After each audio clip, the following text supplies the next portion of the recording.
It's Laura Eubanks of Design for Serenity with Bentley the succulent dog in my back garden. Oh, I promised you I'd rework these gutters. Gosh, I remember when they were so stunning, and then one day they weren't. I mean, look at this aeonium. What is this, Haworthia? Yeah, I don't think it's kiwi, right? I don't know. Is it? Oh, it's kiwi? It's just so tough. It's so hardened off. Anywho, yuck. All these spider webs and all this legginess. This is a hot mess that has run amok like nobody's business. So let's get busy reworking these gutters. I mean, you can do this any way you want, but what I recommend is cutting your plants first. And remember, you just want enough stem that you can stick them back in the soil or the moss or whatever medium you're using in there. These gutters, because I know you're, all going to be wondering, are filled with soil. And when Greg installed these for me, he put caps on the ends, attached them to the fence with screws about every 12 inches. And then he also drilled about pea-size holes every 12 inches or so in the bottom for drainage. So that's the story there. Yeah, I do have a DIY. I have a video available where we did do the construction of these gutters for you. So I think you are going to be amazed at how many plants you have once you get everything trimmed. Also, quick shout out to Herman P. and Laura K. Thank you guys for joining and for supporting my channel. I hope you have an amazing day in the garden. I appreciate you. So this is, so root bound, which is why I'm cutting all of these plants. Look at that. I mean, what a hot mess. It's all going to come out in one big giant root ball. And, I can't deal with this. So I'm going to cut it all up, put more soil in it, and then reattach my cuttings, and I will be back with you as soon as I'm ready to do that.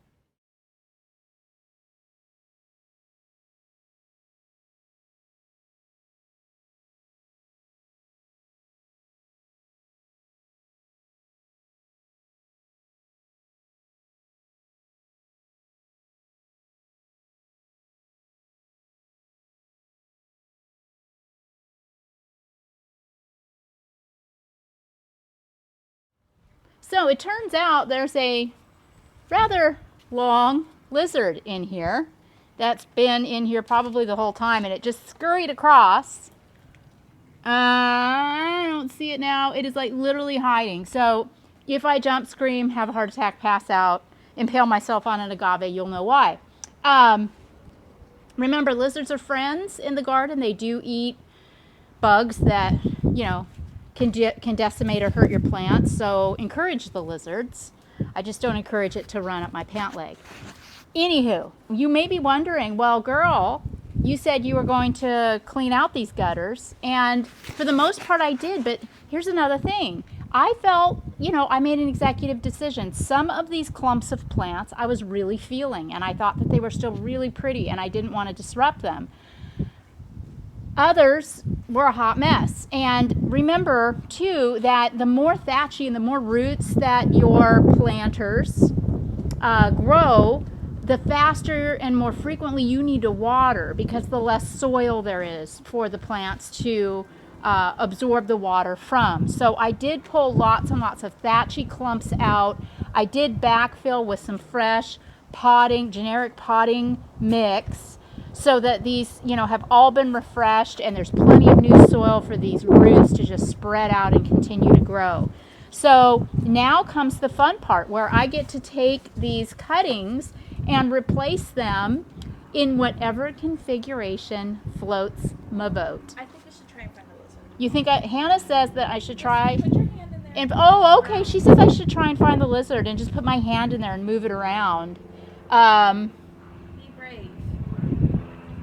What if it jumps out at me, though? Let me do the Hey, lizard. Boop, boop. I think it's probably going to play possum in there. I know it's in this clump of plants right there. It may have been. Pretty sure. he's still in I here. don't see it. I know, and I don't want to It was long. yeah, I don't want to disrupt that group of plants. It's probably all curled up, or it may have even gone down, a little bit into the soil to protect itself. I don't know. All right. So, I like these little, the Aloe nobilis. I mean, this has the potential to get gigantic, but it's just a little cutting. It's cute in here. It adds a little structure. So, oh, there it is. Hannah, right there. It did go. It did go under the soil. It's right there in the middle.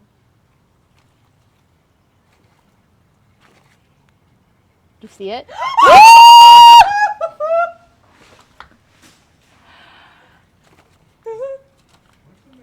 There's the lizard. Ah! It's right here. Oh, there it goes. There it is.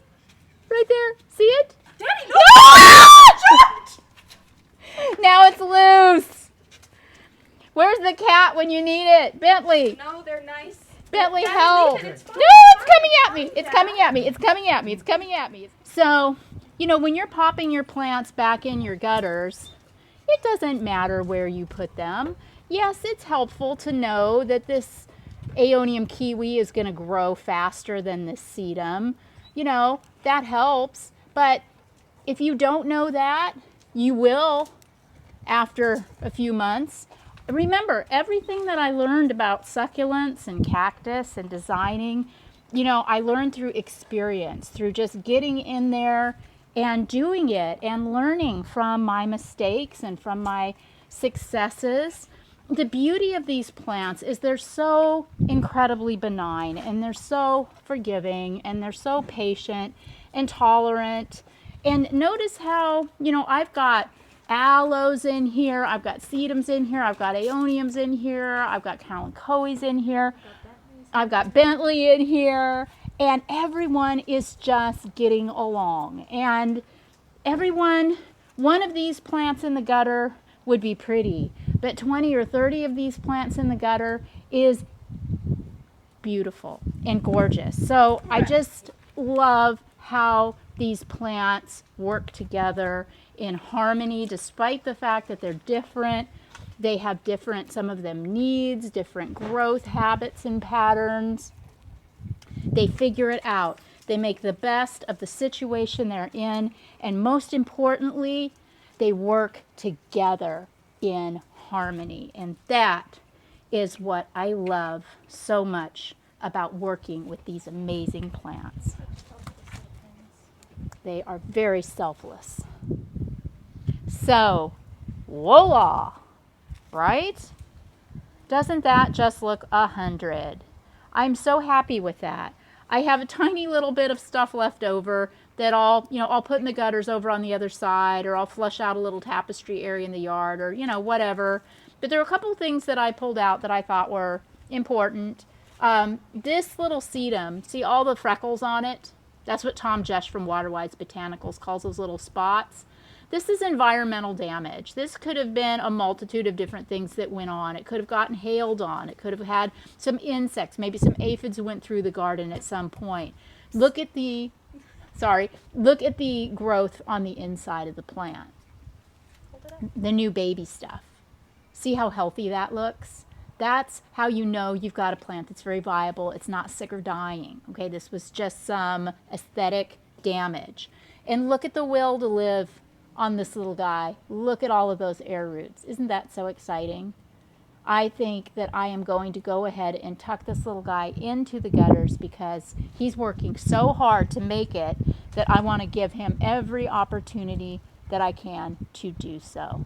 How fun and rewarding was this project? I won't be watering this for at least a couple of weeks to give these cuttings a chance to harden off and to start throwing off new baby air roots.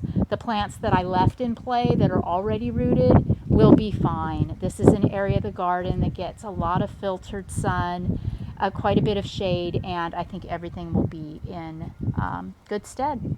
This has been Laura Eubanks of Design for Serenity with your succulent tip of the day.